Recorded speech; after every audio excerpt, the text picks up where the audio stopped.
waxaan ahay waqtiga noolaha waayaha jira aniga ka weyno wanqasheeda ruuxna waajibkeed ma gudi karee waxba ay calacalina wayda iga daaya ها أنا حلا لي جري واجي عن رواية سمينا وعلى يقول لك كفتم جري وحلا جري ويل كان استغون ولي بقى كان قبلين إلهي نحرسته جناصي سادة هي مركز رواية جلس حصل بتاعي ما أنا يجعل حتى ما أقوم حكيت عارف كوارث برك وحنا ترنش يقول جري فيني خيالي وهالعبور هاي يقول جري أنا بلش أقول نحن ولا مكتة عشيرة أمان كريبة درس كان عاي كدور حرمة على كذا تاج عود كان الله بحشاه عندي قبل موشك habeenka ka war marka stage-ka la saaray la yiriya oo wanqala waqtiga abwaanka daada yaraa Yusuf ma qasana jirta marka habeenkaas aan 22 galay 22 waa aad runta u yartahay ya wanqala waqtiga ya abwaan Yusuf Maxamed marka teatarka ku sugnaa gudiis ha ani teatarka ku sugnaa maxaa dareentay markan kala horta wax badan baa horta qofka ka dhaadhacayso marka uu intaas arko horta marka hore waa cabsane sababtoo ah waxaan ahaa wiil ugu horeyso soo istaaga dadka inkastoo aan ku soo waayay arkoobay waa berida aan ku dhex jiro xoogaa qajilaad badan ee iga baabacday oo markaas ay taan ahay nin maaragtay iyaguba wax u sheegi karo hadaan ahaa dad shacabkan waxa u sheegi kari laakiin marka hore horta waa ka naxaysaa ha waa ka hadlay geeraan ka tiriyay waa soo waa dadkina waa soo dhaweeyay wallahi niyo xasuus 35 sano oo baahna gugaagu haduu cimrigaagu way kaas waxa ilaha wariyaha lahaa niyo aniga waxaan isticmaalayay geeraar kamid ah riwaayada qiyaastii waxaan ahay waqtiga noolaha waayaha jira aniga ka weyno wanqasheeda ruuxna waajibkeed ma gudi karee waxba ay calacalina wayda iga daaya ha marka ereyga kaas oo ahaa waxaan isleeyahay habeenkaas habeen nolosha kamid ah farxadayga habeenada ugu balaaranay kamid ah isleeyahay way sababtoo mirahaaga aad aragtay mugtaa wixii tacabkii aad soo qabatay markii aad aragto guushiisa wax weyn aad teatarka كويلاتن هبين قار وهذه ugu badnaa ka mid ahayd hadii waxa uu maleynaa teatarka marka laga reebo maadeys oo laga dhigay garoonkii kubadda kolayga laga dhigay iyo riwaayadii la dhigi jiray waraf ishin bir oo ilaa 7 habeen laga dhigay waxaan u maleynaa riwaayadii ugu dheeray ka mid ahayd hadaan iyadu ahayn ba waxa jirta maleynaa riwaayad kale ayadoo dagaalada kugu dhaceen qof baan ameen qaybsamay dagaalada ku dhacay hadii waa markaas horta sideedaba anigu waxaan ahay dadka in wax dhiso jecel mugiye dadku inay wax dumiyaan jecel maahi waxaan ka gaabsaday waagaas waxa socday dareenkii fanaaniinta wax la yiraahdo marka abwaaniintii waa la kala leexday laba jida la kala maray qolo dawladii mucaarad ku ah iyo qolo difaacayso waadna garan kartaa marka wiil yar oo soo baxay oo xaggan marka waa garan kartaa oo labada dhinacba looga gacan haadinay waa ka istaaga marka arintaas waxaan u sheegay aniga labada waligay waxyaalaha aan guusha ku gaareen mararka qaarkood aan soo xasuustaan iraahdan ilaahay waafajiyay waa labadii waa ka gaabsaday aan waxaan ku iri qarankan lacag la'aan wax ku soo bartay ilaahay jaamacadaad anuu 20 jiraan magac abwaan qaran ku xirtay oo Hollywoodkii Soomaaliya waa bari aan qayb ka noqday marka ma ii furno qaab hadda aan wax u raaco sababtoo ah markaas su'aalo badan lagu celiyo xataa ragga qaarkiisa waxa la yiri Yusuf baashan oo ujeeda anaga ka naqaanay markaas waxaan ku iri iga taqaanina dawladdan waxaan ku dhalinaa in dawlad qabiil tahay soo waa sax jabhadaha aan hadda maqlayna waa reer qansax reer qurac aydan qabiil waaye ma waxaan niraanaa dawladdan qabiilkay ku xuntahay dawladda qabiil jabhada reer hebela fiican ani ma dhigi karaan ku dhahay waxa dambeyn doona Soomaalidu waxay tiraadaan isticmaal erey ah waxa la joogo waxa soo socdo ninkan kan waxa la joogo ma garto aniga in la qanciyo laha laakiin la ma qancin waxa la igu jawaab wiil yar oo gabdhaha sacabkooda u bogay uma xunid marka taasna waxaan ku guuleystay 9-meeyadii dalkan waxaan ka baxay inta ilaa iyo Soomaaliya oo qabaa'il iyo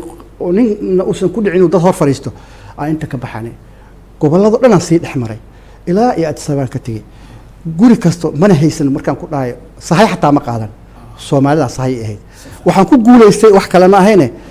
in aan daanadii dhacday aan banaanka ka ahaa saasa waagaas ku tagay marka riwaayadina halkaas ay ku baabacday may Addis Ababa aad markii dalka dhacay riwaayadii waa la dhigay dhowr meel la geeyay gobollo badan aadna waa looga helay waxay ahayd riwaayadaha hadda fara ku taliska ahba inkastoo riwaayadaheeni waa bari oo la dhigay mid kasta xusuusteeda iyo taariikhdeeda leedahay haddana iyadu weli mid aan maskaxda dadka ka guurin oo maanta 35 sano laga joogo ay ka mid tahay ilmo yar yar waxa laga yaabaa maalintaas dhashay ma aragtay ama kadib dhashay oo hadda heesa ah waxaa arkaysaa heesay qaadaya oo ayaga telefishinno la taagan qof baan ahay miyaan qaybsamaa qof baan ahay miyaan qaybsamaa taas dagaalada ku dhacay way burburtay meel waa tahay bal maalinta marka riwaayadda aad jishay ee sanad gurideeda maanta aan ka hadlayno yaa u wanqala waqtiga qiimihii aad ka taagneed dadka Soomaaliyeed dhexdooda iyo maantay oo 35 sano kadib aan soo fadhino qiimaha aad ka taagan tahay maxaad ku qiyaasi lahayd aad qaadir marka uu shay ama ayraada gasac ama baaquli ama maaragtay glass ay wax ku jiraan waxaan u maleynaa waxa soo koray waxa ku jiro waxba koray labeentii korayso labeentaas haddii inta la rogo la gediyo hoosay martaa kor maxaa soo maro biyihii ama wixii ama caanihii ama baraxii ama waxa markaas waxaan ahaa labeentii shacabka hadda waxaan uga gudbaa inay ahay labeen oo weelka hoostiisii tagtay dalkii dagaal ka dhacay waxii aan awal ka cabsanayay maalintii aan ragga abwaaniinta qaarkood aan hor fadhiyay ereygan isticmaali kan waay annaga kama aqal xumin aniga haddana dhinaca kale maadi iyo diiniba yaqaan ahay boqoradii Saba markii uu Nabi Suleymaan u diray fariinta oo warqad u diray waxay u isdhiibaysaa raggeedii wacday oo waxay tiri hay tale isiya markaas ay talaan ku siinaynaha annaga waxaadna amartaan sameeyna waa qabanaynaa markaas ay tiri haddii qoom ay la qabsaday tiri ida kharaju ahlkii la saaro waxa fasaado dhulkii dadkii sharafta lahaana adil ay noqdaan uu yiri ay tiri markii dagaalka uu dhacay wax Yuusuf kaliya ku kooban ma ahee waxaa soo kor maray intii dalka dhan hoos martay korna waxaa soo maray dadkii maaragtay waxa laga yaabaa inaan maanta inta ka xishoodo inaan baxo inaan hebel u tago ay raado hebelow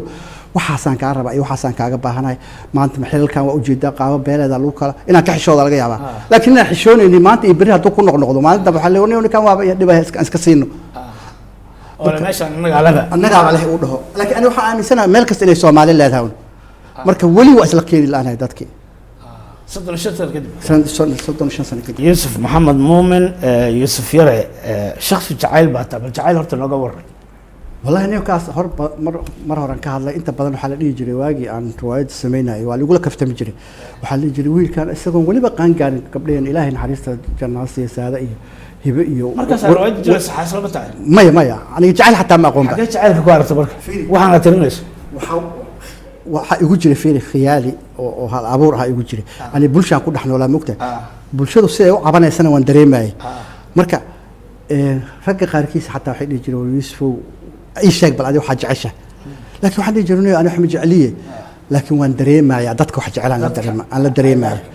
in badan aqoon ay u leedahay oo Cabduqaadir dad xataa ani adis baramnimadiide aniga waxaan kamid ahaan u maleynaa dadka marka loo sheekeeyo gogol badan waa wada joognay loo sheekeeyo qofka dareenka dhaxdiisa ku jiro dadku soo celi in ahayd marxaati in ay taan faleena Soomaali waxay tiraa beelo in intay dheer marka u qabsaday marka aniga bari heesiisa marka waxaan waxyaalaha aan sheegtay kamid tahay dadka liiska fara badan igu jiro oo aan maaragtay jacayladooda kaabayaal badan aan ka qaatay marka niyo jacaylku horta sidiisaba madi waa horta ani jacayl wuxuu yahay hor aan ugu dadka ableen ugu soo sameeyay inuu yahay jacayl ina aragtay ina u fiirsasho ina la kulan ina waqti ina adduunyo laakiin jacayl sidiisaba madi waa laba ma aha nina wuxuu leeyahay niyo aniga maaloodu sheekayna wuxuu yiri niyo waxaan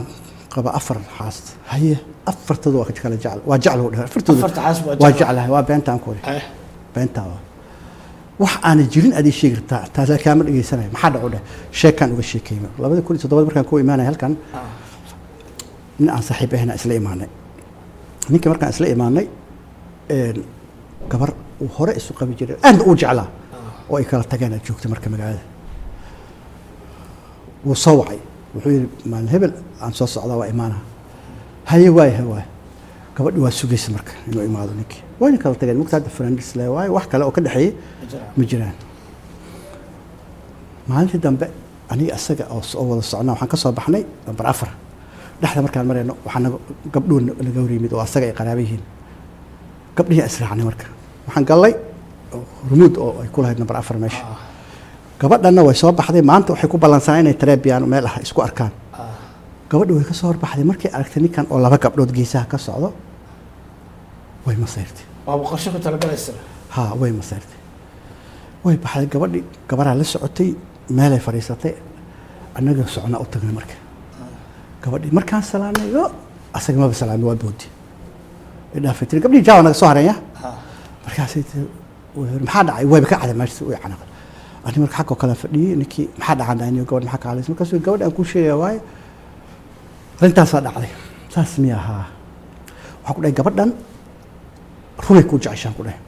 laakiin adi dhalanteedaa tahay maxaa dhacu dhahay waxaan ku dhahay gabadha ayadan waxba idinka dhexeynin waxaa laga yaabaan ku dhahay inay gabdhihii markaan la soconay ay ku aragtay macnaa ani geesaan jiray isagana 2 gabdhood dhexdooda ku jira fiiriya ayada waxay suureystay marka ninkan socdo waa in zaa'id ah marka heesaan sameeyay la yiraahdo jacayl madi weeye mid weeye adduunka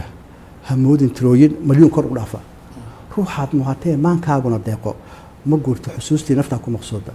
haddaad muddo dheer iyo ismahaysid waayo makhluuqa dhammaan cidaad kaga maarmi ma saarna ifkaane maxaan uga waaban inaan madar keeno maareeya xaqiiqada moosan iyo maareeya guusheedii jacayl malab weeye macaan nolol weeye miskii udugeylada ruuxaad marxabayn maanka u hubayso maaweelo ku deeqaa haddaad qalbigaaga ka meel istiraahdo muuqaal aragii kolkaad milicsata miirkaa ku gadoomay laadana maxaan uga waaban inaan madar keeno xaqiiqada moosan iyo maareeyaha guusheedii waxaan ku dhahay gabadhii ka daba tag ninkii waa ka daba tegay muddo ka bacdi 2 bilood aniga mashquul kale isaga jira 2 bilood ka bacdi aan saaray ninkii wuxuu yiri aniga bilaay waa isku noqonay waxa ii soo baxday marka wixii maalintii ani aan u saadiyay oo aan sii sheegay inay wax jira ahaayeen gabadhu waa jeclayd kuna u jeclayd intii marka u tagay wuxuu yiri waxaad moodaawa ani warqadii jaab ku ay mugta waxaaba moodaawa yiri Yuusuf ina ayada ay ku sheekaysay intii ay dhaysay la idhaahdo marka dareenka akhrisata adigu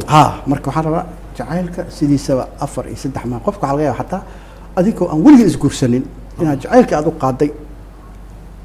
aad ku dhimoto 4 iyo 3 kale la nooshahay halka waa rabaa inaan qaab diiniye u sheego qofka xaaska aad la nooshahay su'aal haddii ku weydiiso oo ma jeceshahay ilaahay baan kugu dhaariyay lagana yaabo adiga jacaylkaaga inuu hal meel yahay mugta ilaa hore u soo sheegnay beentaas way furan tahay waa dhigi kartaa xataa waa ku jeclahay ilaahay baan kugu dhaariyay ku dhaad wallahi yaa dhahay weliba xadiis nabi calayhi salaatu wasalaam alhaa macnaha sababta qoyskan islaamka ku dhismaayo haddii kale waa dumaa marka taasna muhiimadeeda marka sheekadu waa qalbigu laba qof maba qaadi karaba hal qof u qaada noloshaadan hal mee waay ama kala taga ama noolaada dada waxaa arkaa ayagoo oo dhahayo heblaaya ama hebel waa la sixray وسحر الحجارة جعلك سجع بسحر جعلك أساس سحر قف كفيري هدي عبد القادر عاد كبرت جعلات وضدك لن هديك وعيان ويكون هان قف كان وحان وكان ما تقولكم هذه ما بكون مقنعسنا أنا ضدك مركب حيكون سورين هاي ولي كان سحرين هالوضع إن جعلك سحر هاي سينساب كحريو كارد يغسلونه كسيكساغا إنه هاي أنا قاعد سرتي هلي سرتي هلي إنه سادك أنت يكون ديدا سيحو سو جيدا عاد نقول أنا بس فين كرو إنه سورة مويه معنا سورة واتقانا إنه تقوى ما جبته ورك بيولوجيا كدينا سورة ها سورة واي معها سورة أنا معها سورة الله معناه حواي فيري وأنت ساينتيفيك كدينا بيولوجي marka oo raxa abaarta la gaaro dhiiqadu dhaxgala oo qalalan ma dhimaniya waa gabada markii uu rabada soo dhacdo waa qayliisa maqlaysa waa soo kaca marka jacaylkana waa suura hadii qofka aad weyso oo ama uu meel kale ka galo ama aad muuqaalkiisa codkiisa aad maqlin waa ka suura laakiin hadii uu codki kugu soo dhaco qofkii ama aragtideeda aad aragto qofkaas sida rahibaad soo kacaysa ha marka wuu suuraa mooyee inuu suuraa mooyee sahal fudud inaanay kaaga tagin sirtiisuna ogaalkeygii baa saxay marka jacaylka dadka aan waxaan dhihi lahaa inta badan fiiri adoo 15 jir ku dhici karo 20 jir kuma dhici karo marar qaarkood 60 jir ku qabana si fiican laakiin waxa la rabaa qofka marka uu xanuunsan yahay inaadan ku diganin oo aad fiirisid heblaay ama hebel intaasoo naagu soo guursaday hadda wuxuu iska dhigaa qof ma aragtay oo daacad uu dhaha maaha jiroonigiisii maanta ku soo hagaagano marka maanta ku daryeel oo ku qaado saasan ka wada marka jacayl waayelka waa tahay qofka uu jecel yahay waxa ugu qaalisan u geyn kara maxay tahay nin su'aashaasayto hadda ka hor baa la weydiiyey kow dheh laakiin ma ka jawaabino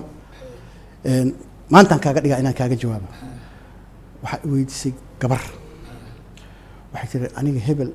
noloshayda wax kastaan ka jecelay tiri haye waa baxay tiri waxaan tagaa dukaan suudadka asaga aan israado kan waa ugu fiican yahay kan qabo kan marba waxaa usoo xulay tiri barfuun waxaan rabaa inaan tuso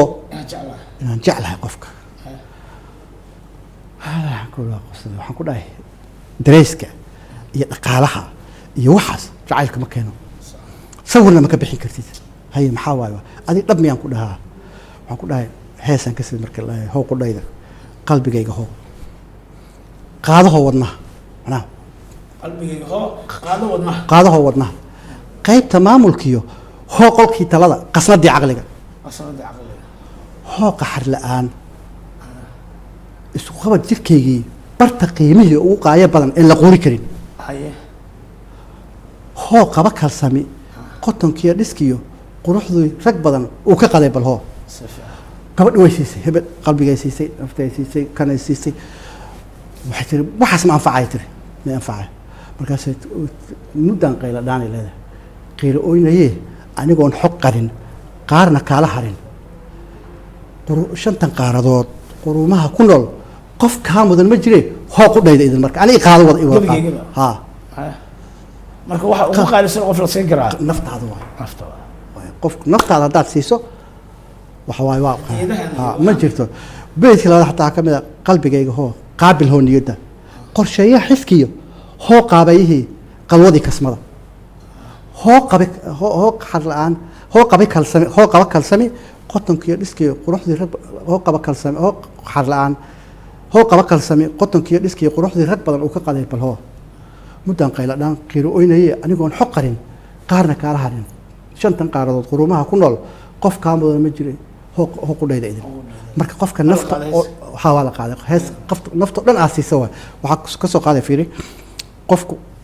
indhaha haddaad bixiso hebel aragtidaada aad dhammaanayso qalbiga ugu fiican naftaa ugu fiican kana ugu fiican macnaa jirkeedii qayb intay u bixisay waxay tiri maxaa u kala reebanaya horta maxaa kala haraba asaga dhan maa siisidba qofka ha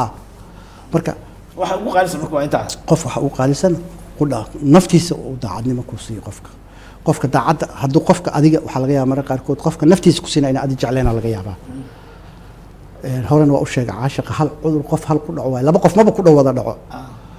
marka qofkii markuu labada qof isla joogta hal markuu wada dhaco laba mar xataa markuu kala dhaco hal qof loo ku dhaco horta laakiin qofkaasaa marar qaarkood abuuro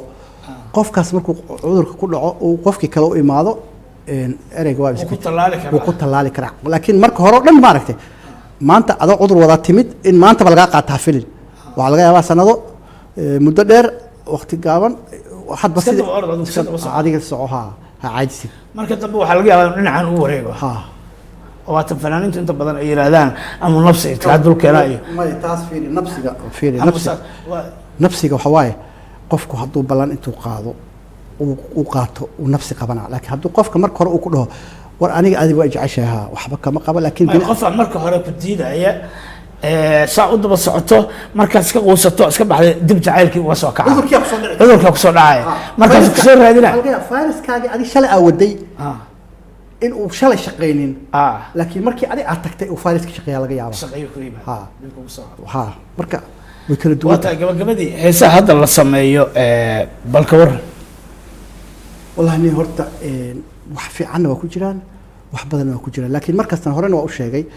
kala xulashada ereyada ma aragtay waxaa is leedahay nina hees samaynayo aad is leedahay allah le heeskan wallahi ninkan furu helo horta cabdiqaadir waxaan rabaa inaan kuu sheego hal abuur kasta oo wax sameeyo marka ugu horeyso ama hees ha sameeyo ama riwaayadan ha sameeyo horta furu helaa markuu qofka furaha helo waxaa loo kala waaya aragsanaya sida loo sarrifi karo marka xirfadda loo marka waxaa hadda aniga allah u naxariisan allah siiyo ninki sangub waxaan isugu tagnay Djibouti dhalinyaro badan oo hadda hal abuuro oo hebel la dhaho qaarkood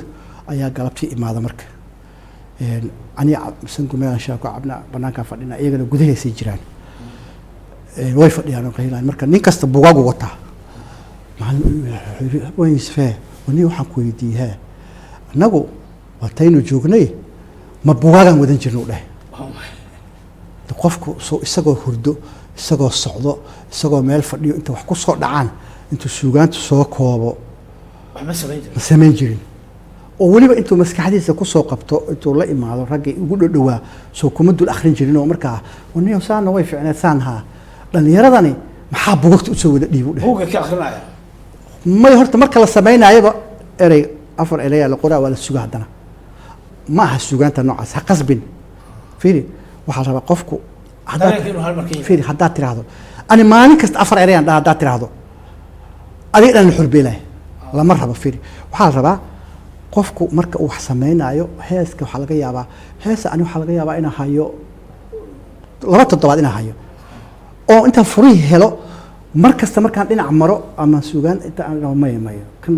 ma qurux badna furaha iyo asaga isuma dhigmaan haddana aan xagga u leexdo marka dhalinyaradan cusub horta aqoon waa ka maqan tahay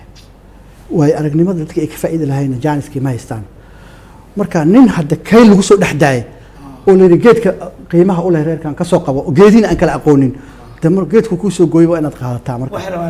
waxaa kaloo jira hadda waayadan dambe gabdhaheen waxaan arkay iyo wiilashaba heeso un dagaal ku jira in la abuurayo mogtahay aniga ma aragtay libaaxan ahay iyo aniga waxaan ahay wax qof aan la loodin karin ahay dameer faras gaari waaye iyo dagaal joogto ah dad isku wada jawaabay ha oo wax macna waxa is leedahay arrintan maxaa waay maalin dhoodna weydiiyay xuniyo kaale waxaan ku weydiiyay Abu Yusuf hees ani waxaan rabaa oo kuwan camal u dhigma ka waran ani ma samayn kariyaan ku dhahay maxaa dhaco dhahay ani hal abuur oo dagaal ma yaan dhahay sideedaba abuur ku siiye hal abuur raxmada ahay mugiye dagaal ma hees diid ma ahna waxaan samayn karaaba markay riwaayad iga soo gasho ayadoo weliba la asluubeynayo oo meelo badan la soo marayo laakiin waxaan ula yaabeenaan ku yiri Allah u naxariis tukaalo wuxuu yiri qarni waliba sabankeed qorraxba dharaarteed qaalin waliba orkeed ha orkeed marka hadda wax yaala wax iska yiin dagaalkaas waay marka dagaalkaas ilmahan ugu jecel yihiin baraha bulshada waa lagu jecel yahay maxaa diidaya murti suugaantii murtida iyo dareenka qaabka dareenka lahayn loo tabiyo wallahi waxay ku fiicnaan lahayd horta su'aalaha qaarkood hal abuurada hadda ku jiro dhalinyarada oo shaqeeyo in horta la weydiiyo horta ku fiicnaan lahayd saddex arrimood baa ani waan aaminsanahay hab dhaqankeenu isbedelay mogtahay facebookyada markaad furto waxaad arkaysaa wuxuu ku leeyahay arooska bisha heblaayo aan la qabana annaga waxaan maqli jirnay un arooska hebel iyo heblaayo oo dhacay ilaahay ha isku barakeeyo la sii naadinayo maalin waxaa ilaalaha igu qosol badnaa waxaa ka mid ah gabadha facebook friends waxay soo dhigtay reerka gabadha ku soo kordhay ayadii aabeed waa ladan yihiin iyadii aabeed ba fiican waxaan ku leeyahay aabihii ma umray xaaladdu gabadhii soo waxay ka jawaabaysay ragga yiraahda reerka waxaa ku soo kordhay wiil ama gabar ay iyadii hooyadeed noo fiican yihiin ha jawaabtaas ay bixinaysa marka tartan jira hab dhaqankaas ay maxaa waay tartan dagaal fiiri dagaal jira ani waxaan aaminsanahay boqolkiiba kow waay hadda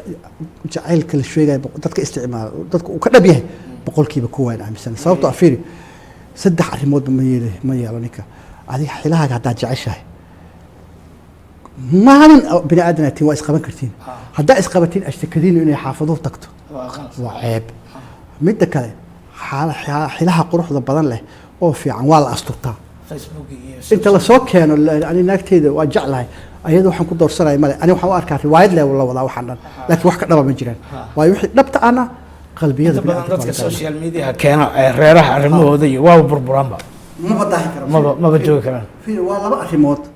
bini aadanka waxaa la meel insi aanay gelin in jinni ma gasho waxaa laga yaabaa inuu insiga kaa ilaystaa horta laga yaabaa midda labaad waxaa laga yaabaa ka badbadintaas faraha badan in cadaawad badan u abuurto oo qoyskiina weerar lagu soo qaado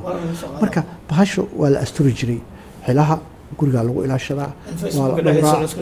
la isku dhaganaado waa tan hadda madaxweynaha ugu celcelinayo dhahay xafiiska maqan fiiri talaa laga bixin lahaa dadkuna fiiri dagaal ma aha annaga hadda aniga Cabdiqaadir haddii maanta aan dhahno hadda waa amar la soo rogoyo banaanka lama istaagi karo haddii la dhaho adiga anagoon dan ka lahayn banaanka waxaa isku daynaa inaa istaagno laakiin qaab waxaa jira ummadda loo jilciyo oo wax loogu sheego oo qaab marka hore wax sheegaa laga bilaabaa ka bacdi nusaa soo haray waxyaalo badan laga abuuri karaa marka madaxweynaheena mar kale waa ku celina ani dhaqankii sugaanta dhaqanka iyo horumarinta iyo afka Soomaaliga xafiiskiisa uu ka maqan yahay Hal sano. haddaan laga helin xafiiskiisana dalkan meel kale usii socdaaye arrintaas inta aan wax ka qabto gabadhii marka social media waa isticmaashaa magaca abwaanku uguma qorna boqolaal kaloo abwaanaan aragnaa maxaad ku diiday niyo horta waagan 87 12 November maanta oo kale saddex waxaan ugu jeclaa horta in la dhaho ina laba dhaqan inaan yeeshan waa jeclaa mid saddexaad in la igu yeerana waa jeclaa waxaan jeclaa nin calool weyn oo bidaar la inaan noqdo horta si oo dadka marka soo hor istaagtay ha ilan laysma arki jirin kaamiradan iyo waxaane tiyaatarka la imaana anigana markaas nin soo baxan ahaa heesihiina inta badan iyo suugaantayda dadka ay ka heleen inay arkaan ay rabi jireen dadka markii la arka quusi badan la kulmi jiro markaas la jiro bari anaga nagu ciyaaraan kana wax sameeyeen leeyahay oo aan karahay marka taas waxaan jeclaan xogaa inaan nin weyn noqdo nin weyn oo loo bidaar leh maanta ayaga ugu nacbaa horta oo inaan bidaar yeeshano waa nacbahay alool yeeshano waa dagaal ku jiraaba hadda san midda kale abwaan mugtay reer koonfureedka qaab dhaqan oo fani ah laga dhaxlaa mugtay oo qoysaska aan ka soo jeedo waa yiraahdaan hebel ahaa hebel wallahi runlo waa in la dhaho dhaar in lagu daray u baahan tahay runlo waa in hebel keligiis ma laga yeelay hee ina dhaar ku dartaa laga bahay Yusuf abwaan waaye haddii la dhaho muxuu ku yahay ma dhahayn mugta Soomaalidu